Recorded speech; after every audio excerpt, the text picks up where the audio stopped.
습니다. 하나님 아버지, 오늘도 우리가 수요 예배로 주님 존전에 나왔습니다. 날마다 우리가 하나님 앞에 예배자로 이 예배가 얼마나 소중하고 하나님께서 얼마나 기쁘시게 받으시는지에 대하여 우리가 날마다 생각하고, 또한 우리의 삶 전체가 하나님 앞에 드려지는 거룩한 산 제사와 예배가 되게 하여 주시기를 원합니다.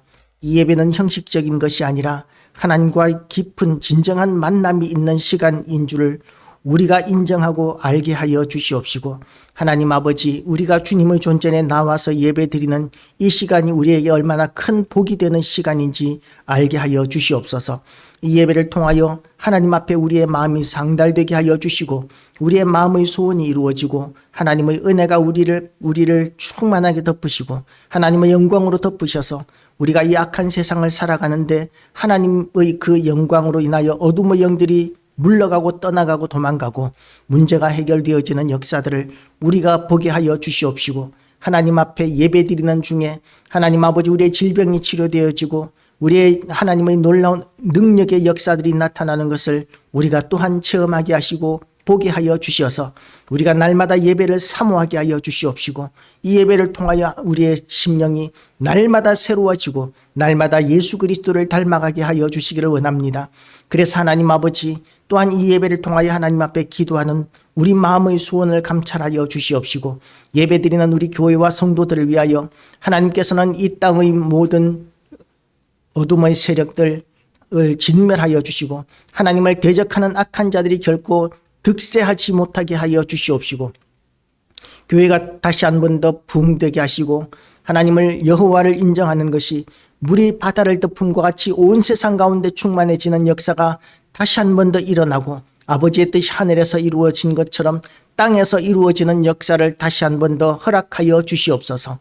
하나님 아버지, 하나님은 이 땅에 부흥이 있거나 없거나 예수 믿는 사람이 많거나 적거나 하나님의 영광은 온전하신 가운데 있으시지만, 하나님 아버지, 아버지의 뜻이 이 땅에 있는 모든 심령들이 예수 그리스도를 믿고 구원 얻는 것에 있다고 말씀하셨사오니, 하나님 아버지, 우리가 이 예배를 통하여 능력받아서 세상 가운데 나가 사명 감당할 때에 하나님께서 기뻐하시는 영혼이 날마다 돌아오는 역사가 초대교회에서 있었던 것처럼 이 시대에 우리 교회를 통하여서도 다시 한 번 더 일어나게 하여 주시옵시고, 하나님의 뜻이 이루어져서 교회가 교회를 세우고 죽은 자를 살리는 역사들이 아버지 다시 일어나게 하여 주시옵소서. 지금도 하나님의 그 전능하신 능력으로 얼마든지 하나님께서는 역사하시는 하나님이시고, 그 놀라운 전능하신 능력을 우리에게 부으시고 덮으셔서 우리를 통하여 역사하시는 하나님이심을 온 세상이 알도록 하나님 아버지, 우리를 사용하여 주시옵소서.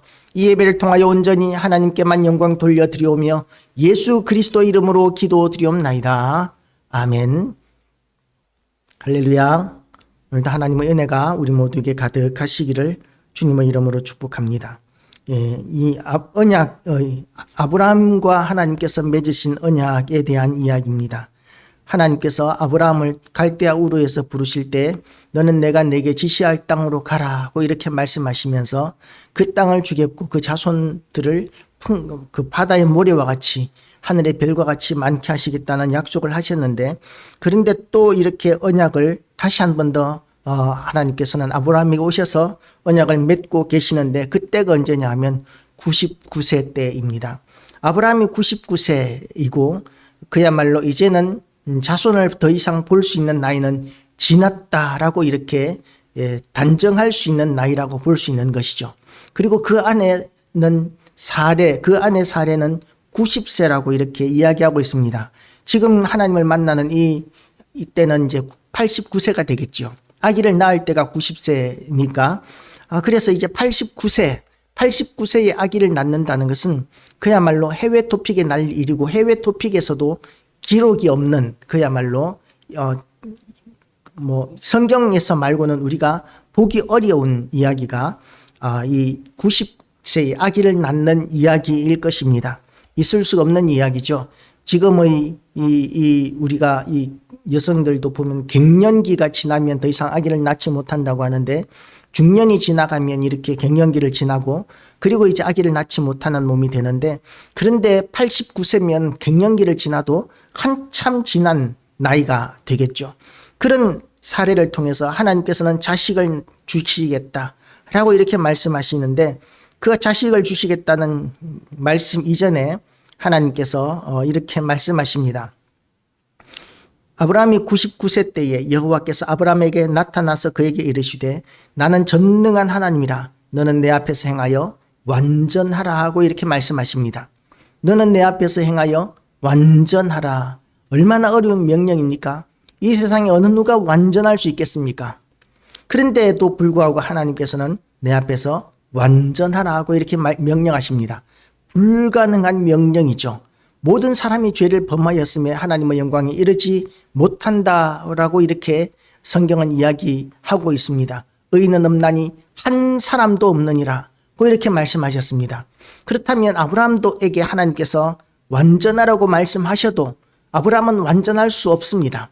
의인은 없나니 한 사람도 없다고 성경은 단정적으로 이야기하고 있기 때문에 그렇습니다.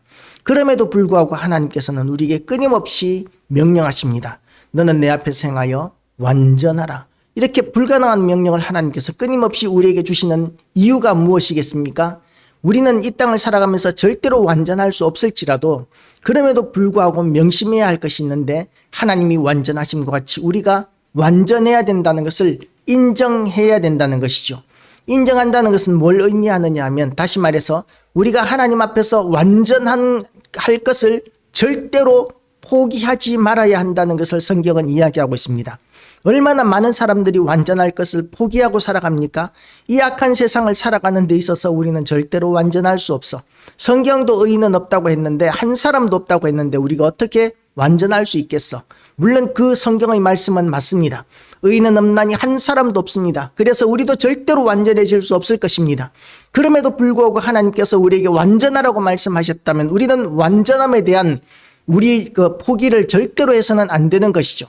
끊임없이 영원토록 우리는 하나님 앞에서 완전하기 위하여 헌신하고 노력하고 도전하는 삶을 살아야 합니다. 그래서 우리에게 하나님께서 너희는 내 앞에서 완전하라고 말씀하셨기 때문에 우리가 죄를 범하였을 때 나도 사람이기 때문에 어쩔 수 없는 거잖아. 뭐 이렇게 이야기하는 것은 그것은 변명의 여지가 없습니다. 엄연히 우리는 하나님께서 명령하신 완전하라는 말씀을 포기하지 않고 열심히 그 완전하기 위하여 노력해야 합니다. 그럼에도 불구하고 완전하지 못한 모습의 사람들을 우리가 볼 때는 또 어떠해야 합니까? 그 자들에게 대해서는 관용의 마음으로 바라보아야 합니다.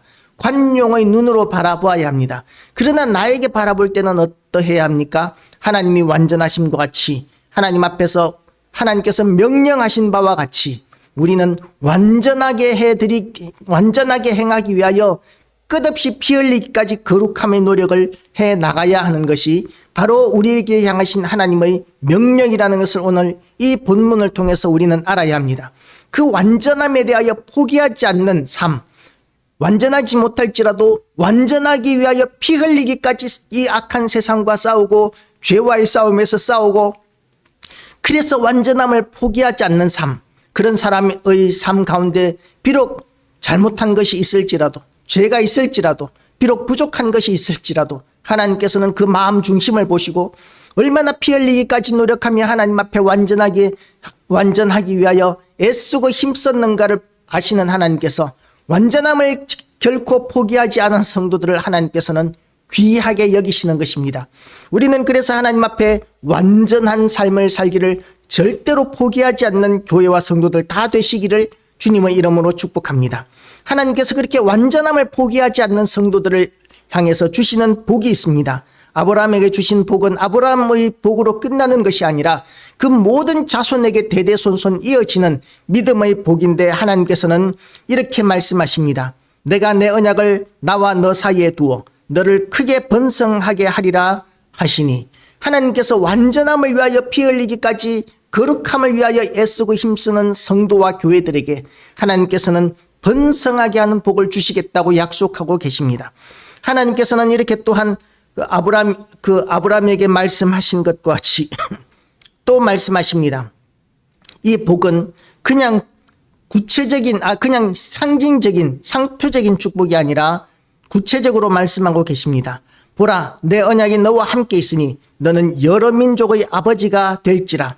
이제 후로는 내 이름을 아브람이라 하지 아니하고 아브라함이라 하리니 이는 내가 너를 여러 민족의 아버지가 되게 함이니라고 이렇게 말씀하십니다. 아브라함은 높은 아버지라는 뜻입니다.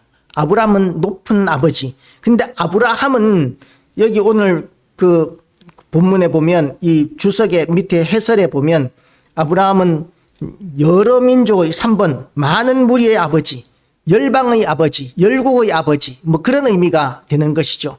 아브라함을 통해서 많은 나라와 많은 민족이 태어날 것이라는 것을 하나님께서는 약속하고 계십니다. 그렇게 하나님께서는 하나님 앞에서 완전한 삶을 결코 포기하지 않는 아브라함에게 부족한 것도 있었고 연약한 것도 있었지만 그럼에도 불구하고 완전함을 포기하지 아니하고 애쓰고 힘쓰는 삶을 살았던 거룩한 산재물로서의 삶을 살기 위하여 애썼던 아브라함에게 하나님께서는 풍성한 자손을 주시겠다고 약속하고 계시는데, 그런데 현실적으로 하나님께서 지금 아브라함에게 주신 자식은 이스마엘 뿐입니다. 이스마엘은 본처의 소생이 아니고 이 첩의 소생이라고 이렇게 이야기할 수 있는 것이죠. 그 사레가 자식이 없으니까 자기의 여종 애굽 여인인 여종을 아브라함에게 이렇게 들여서 그를 통해서 자식을 보겠다고 해서 낳은 아들이 이제 그 이스마엘입니다. 그러니까 89세 된 이 사레가 보기에는 사레의 입장이나 또한 99세 된 아브라함의 입장이나 더 이상 아기를 낳을 수 없는 지경에 이르렀는데, 그런데 그런 자식을 더 이상 낳을 수 없는 이 아브라함에게 하나님께서는 열국의 아버지가 되게 해주겠다라고 이렇게 말씀하시면서 아브라함이라는 이름을 주십니다. 믿을 수 없는 일이죠. 아브라함의 입장에서도 참으로 믿기 어려운 이야기입니다. 신체 연령으로 봤을 때, 건강 나이로 봤을 때도 도저히 이제는 자식을 낳을 수 없는 상황입니다. 그런데 하나님께서는 이런 약속을 하고 계시는 것이죠. 내가 너와 내 후손에게 내가 거류하는 이 땅 곧 가나안 온 땅을 주어 영원한 기업이 되게 하고 나는 그들의 하나님이 되리라. 하나님이 또 아브라함에게 이르시되 그런즉 너는 내 언약을 지키고 내 후손도 대대로 지키라. 이름을 주신 즉시로 하나님께서는 아브라함을 아브라함이라고 이렇게 말씀하시면서 하나님의 약속의 말씀을 다시 한 번 더 견고하게 하시는 것이죠.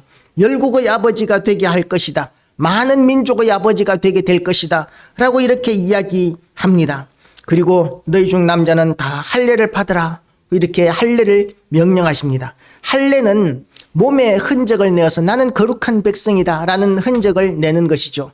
미국의 군인들은 몸에 이렇게 문신을 많이 새기는 것 같습니다. 나는 어디 군대 부대 출신이야. 뭐 이런 식으로 자기 부대의 어떤 흔적이나 전후의 어떤 흔적을 몸에다가 이렇게 문신으로 남기는 경우들이 참 많은 것 같습니다. 너무나 자랑스럽고 이렇게 내세우고 싶은, 그리고 영원히 기억하고 싶은 이유에서 문신들을 많이 새기는 것 같습니다. 지금은 그 문신이 또한 문화가 되어서 다양한 이유로 이렇게 몸에 문신을 새기는 경우들이 참 많은 것 같습니다. 하나님께서도 이렇게 아브라함에게 몸에 어떤 흔적을 남김으로 말미암아 너는 하나님의 백성이라는 것을 결코 잊지 말라고 그렇게 하나님께서는 몸에 흔적을 남기고 계시는 것이죠. 그러면 지금도 계속해서 우리가 할례를 받아야 하는 것 아니냐라고 이렇게 생각할 수 있겠지만, 그러나 이 시대에 우리는 뭘 하느냐 하면 세례를 받습니다. 할례는 몸에 흔적을 남기는 것이지만 세례는 물을 뒤집어 쓰는 것으로, 물세례라고 그렇지 않습니까? 물을 뿌릴 때 그 물을 뒤집어 쓰는 것을 세례라고 이렇게 이야기하는데, 물을 왕창 뿌릴 수 없으니까 이제 머리에 손에 살짝 찍어서 이렇게 머리에 물을 묻히는 것으로 세례 의식을 대신하고 있지만, 이전에는 물에 푹 잠그기도 했었습니다.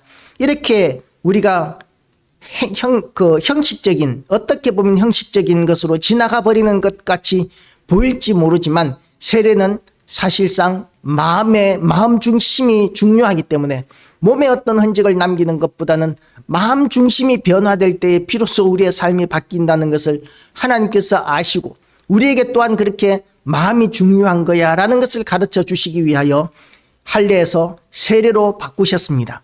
그 세례를 통하여 우리는 거듭나는 것을 다시 한 번 더 생각하게 되고, 그리고 또한 이 세례를 통하여 끊임없이 우리는 하나님 앞에 성찬식도 하고 성찬식을 통해서 예수 그리스도의 피를 다시 묵상하고 그리고 또한 우리가 어떻게 구원받았는지에 대해서 우리가 되새기게 되는 것이죠. 세례를 받은 사람들은 세례를 받으면서 또한 세례를 받은 이후에는 성찬식을 통해서 나는 세례받은 하나님 안에서 새롭게 거듭난 하나님의 백성이고 예수 그리스도의 십자가 죽으심과 부활하심으로 말미암아 구원을 얻었다는 것을 끊임없이 되새기게 하는 것이 세례의 의미입니다.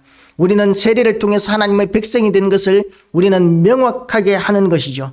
하나님의 백성으로서 몸에 남긴 흔적을 자랑하는 것이 아니라 하나님의 사람으로서 살아가기를 선택하는 그런 백성들이 성도인 것입니다. 우리는 하나님께서 세례를 베푸신 거룩한 성도로서 우리가 하나님께서 주신 사명의 삶, 은혜의 삶, 능력의 삶을 삶으로 말미암아 하나님의 뜻을 이루어 드리는 우리의 삶이 되시기를 주님의 이름으로 축복합니다.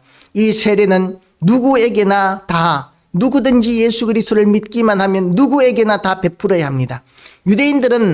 유대인들만 하나님의 백성이라고 생각을 했었습니다. 유대인들만 성민이다, 하나님의 백성이다 라고 생각을 했는데 하나님께서는 이 할례를 누구에게 베풀라고 이야기하시느냐 하면 집에서 난 자나 너희 자손이 아니라 이방 사람에게서 돈으로 산 자를 막론하고 라고 이렇게 말씀하고 계십니다. 집에서 난 자나 이방 사람 가운데서 돈으로 산 자를 막론하고, 할례조차도 이 인종의 차별을 두지 않았어요. 민족의 차별을 두지 않았었습니다. 누구든지 하나님의 집에 거하는 자는, 하나님의 백성과 함께하는 자는 누구든지 할례를 받게 하셨습니다. 지금은 어떻습니까? 유대인의 혈통이 중요한 것이 아니라 누구든지 믿음으로 말미암아 아브라함이 하나님을 향하여 가졌던 그 믿음과 같이 지금도 예수 그리스도를 믿는 믿음을 가진 사람들은 누구에게나 다 세례를 베풀게 됩니다. 그리고 그 세례를 받은 사람들은 다 하나님의 백성이라는 사실을 스스로 인지하고 하나님의 백성으로서 살아가게 되는 것이죠.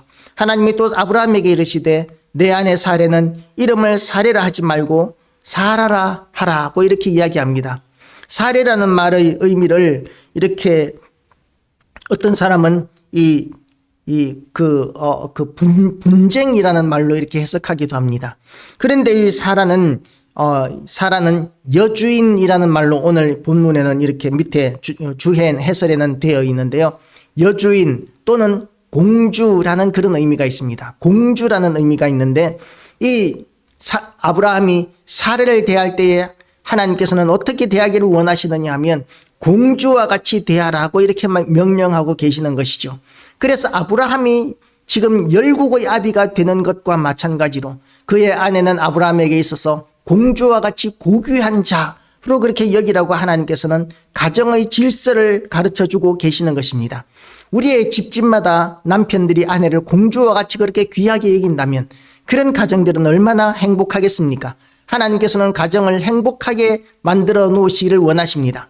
그래서 남편은 왕과 같이, 아내는 공주와 같이, 왕비가 아니라 공주입니다. 왕비를 사랑하지 않는 그런 왕들은 많이 있지만 공주를 사랑하지 않는 왕이 세상에 있겠습니까? 그와 마찬가지로 하나님께서는 자기 아내를 공주와 같이 사랑하라고 그렇게 말씀하고 계시는 것이죠. 그렇게 공주와 같이, 공주를 왕이, 아버지가 딸을 사랑하는 그 사랑은 모든 것을 줄 수 있는 사랑이지 않습니까? 생명까지라도 바칠 수 있는, 자기 생명과도 바꿀 수 있는 것이 아버지가 딸을 향한 사랑이지 않습니까? 그런 사랑으로 아내를 사랑하라고 하나님께서는 아브라함의 아내 사레에게 사라라는 그런 이름을 주셨습니다. 이제부터 남편들은 아내 사랑하기를 공주를 대하듯이 그렇게 사랑하게 되는 우리 모든 교회와 성도들 되시기를 주님의 이름으로 축복합니다. 그리고 그 공주, 89세 된 공주, 이제 내년이면 90이 되는 그 공주를 통해서 하나님께서는 이삭을 주시겠다라고 이렇게 말씀하십니다. 그러니까 이 말을 듣고 아브라함은 엎드려 웃으며 마음속으로 이르되 100세 된 사람이 어찌 자식을 낳을까? 사라는 90세니 어찌 출산하리요 하고, 아브라함은 믿을 수가 없었습니다. 안 믿는 것이 논리적이고 상식적이고 이성적이죠. 아무리 우리가 계시를 받는다 할지라도 세상에 이런 일이 어떻게 있을 수 있겠어 라고 생각하는 것이 합리적인 판단입니다. 현실적인 판단입니다. 우리의 믿음이 이 현실과 합리성과 지식을 넘어서게 되시기를 주님의 이름으로 축복합니다. 하나님께서는 하나님께 대하여 우리가 기대하기를 원하십니다. 하나님께서 나 그거 안 해주셔도 그럼에도 불구하고 나 하나님 믿을 거예요. 예, 그것도 귀한 믿음입니다. 그리 아니하실지라도의 믿음이 있습니다. 사드락과 메삭과 아벳느고가 불목불 앞에서 느부갓네살 왕에게 그리 아니하실지라도 하나님 왕께서 우리를 저 불목불 속에 던지실지라도 하나님께서 우리를 지키실 것이고, 그리 아니하실지라도 왕의 신상에 우리가 절하지 아니할 줄을 아옵소서라고 이렇게 고백했을 때 그들은 그래, 너희의 믿음이 귀하다 그러면서 느부갓네살 왕에게 용서받은 것이 아니라 그 불목불 안으로 던져졌었습니다. 그리고 던져졌을 때 하나님께서는 그 사드락과 메삭과 아벳느고를 구원하셨던 사실을 우리는 성경을 통해서 알고 있습니다. 그리 아니하실지라도의 신앙이 우리에게 참으로 귀합니다. 그런데 그리 아니하실지라도의 신앙도 귀하지만 또한 하나님께서 이렇게 해 주실 것이라는 기대감이 넘치는, 기대에 넘치는 그런 믿음도 우리에게는 정말 필요합니다. 90세 된 사람, 이 자식을 낳는다. 100세 된 사람이 자식을 낳는다는 것은 있을 수 없는 일이기는 하지만 하나님께서 말씀하셨다면 그러면 나는 믿습니다라는 그런 믿음이 하나님께서 귀하게 여기시는 믿음이고 찾으시는 믿음이고 하는 또한 우리에게 기대하시는 믿음입니다. 그런 믿음을 가진 사람들에게 하나님께서는 놀라운 역사들을 이루실 것입니다. 사드락과 메삭과 아벳느고를 실베나 뜨거운 불목불 속에서 건지신 하나님께서 아브라함과 사라에게 또한 100세의 자식을 주신 하나님께서 우리에게 또한 하나님의 그 전능하신 능력으로 위대하신 일들을 얼마든지 하실 수 있는데, 하나님의 그 위대하신 역사들을 가로막는 것이 뭐냐면 우리가 그런 믿음을 가지지 못해서, 그런 기대감을 가지지 못해서, 그래서 하나님의 그 위대한 역사들을 가로막는 이 가운데 있는 것은 아니겠습니까? 예수님께서 갈릴리에 가셨을 때에 많은 사람들이 예수님을 믿지 않음으로 더 이상 더 기적을 행하실 수가 없었다는 우리가 복음서의 기록들을 우리는 알고 있습니다. 하나님 앞에 우리가 그런 기대감이 넘치는 믿음을 가지지 못하면 예수 그리스도께서 오셨을 때도 더 이상 표적을 행하실 수 없으셨다고 성경은 이야기하고 있습니다. 하나님의 표적, 기적을 체험하는 신앙이 되기 위하여 하나님께 대한 더 큰 믿음, 하나님께서 주신 약속의 말씀을 인생을 바쳐서 던져서 붙들고 믿는, 그렇게 헌신할 수 있는, 말씀에 헌신할 수 있는 우리의 믿음이 다 되시기를 주님의 이름으로 축복합니다. 그럴 때 하나님께서는 또한 그 모든 약속하신 말씀들을 이루실 것입니다. 아브라함은 그것을 믿었기 때문에, 하나님께서 그렇게 하실 것에 대한 약속을 믿었었기 때문에 의롭다고, 하나님께서는 그것을 의로 여기셨다고 성경은 이야기하고 있습니다. 그리고 아브라함은 이제 하나님의 명령에 온전히 순종합니다. 할례를 받는 것이 사실상 얼마나 힘든 일이었겠습니까? 그런데 99세 된 아브라함이 그 집안의 모든 남자들과 함께 할례를 받았었습니다. 힘든 일이었겠지만, 어려운 일이었겠지만 모든 가족들이 이렇게 할례를 행하였고 하나님의 말씀에 순종하였다고 성경은 이야기하고 있습니다. 우리에게 주시는 하나님의 명령이 있습니다. 너희는 내 앞에서 행하여 완전하라. 우리가 하나님을 떠나지 말고 하나님 앞에서 행하시기를 주님의 이름으로 축복합니다. 우리는 하나님 앞에서 살아가는 사람들입니다. 하나님 앞에서 살아가는 사람이라면 거룩하지 않을 수가 없습니다. 하나님 앞에서 우리가 살아가고 있는데 어떻게 게으름을 부릴 수 있고 어떻게 죄에 빠질 수 있겠습니까? 하나님 앞에서 행할 때에 우리는 완전해질 수 있습니다. 그리고 우리가 완전해지지 못할지라도 하나님께서 명령하신 완전에 대한 명령을 절대로 포기하지 않는 우리 모든 교회와 성도들 되시기를 주님의 이름으로 축복합니다. 그리고 세 번째로 하나님께서 우리에게 주신 명령이 우리의 논리와 이성과 현실과 맞지 않는다 할지라도 하나님께서 주신 명령이기 때문에 우리가 결단코 모든 상황을 넘어서서 믿음을 붙드는 교회와 성도들 다 되시기를 축복합니다. 그리고 마지막으로 하나님께서 우리에게 명령하신 것을 온전히 순종하는 것, 이 순종이 제사보다도 낫다고 했습니다. 때로는 어려운 일, 때로는 불가능한 일들도 하나님께서는 명령하실 때가 있습니다. 싸울 수 없는 싸움을 싸우러 가실 수가 있고, 싸울 수 있고 이길 수 있는데도 불구하고 싸우지 못하게 하실 때도 있을 것이고, 지금 옮겨가야 하는데 그 자리에 머물러 있으라 하실 때도 있고, 또한 지금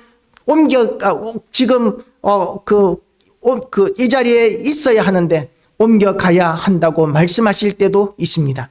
우리는 그 하나님의 선하시고 기뻐하시고 온전하신 뜻을 붙들기 위하여 하나님 앞에서 거룩한 성도 되시고, 또한 말씀에 순종하는 자가 되시고, 말씀을 전폭적으로 믿으며 하나님 앞에서 행하는 삶을 살기로 결단하는 우리 모든 교회와 성도 되시기를 주님의 이름으로 축복합니다.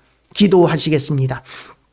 하나님 아버지, 오늘도 우리에게 생명의 말씀, 은혜의 말씀 허락하여 주심을 감사드립니다.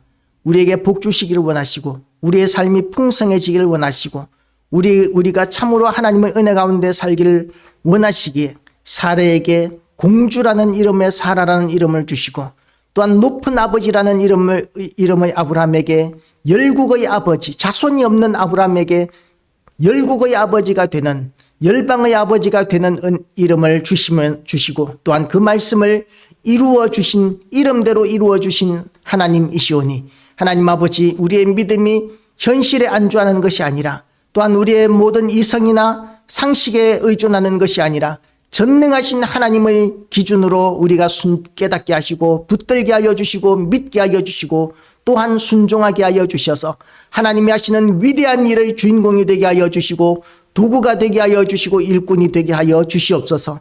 예수 그리스도의 핏값으로 세우신 우리 교회도 하나님의 은혜 가운데 힘있게 세워지는 교회 되게 하여 주시기를 간절히 원하옵고, 예수 그리스도 이름으로 기도드리옵나이다. 아멘. 주기도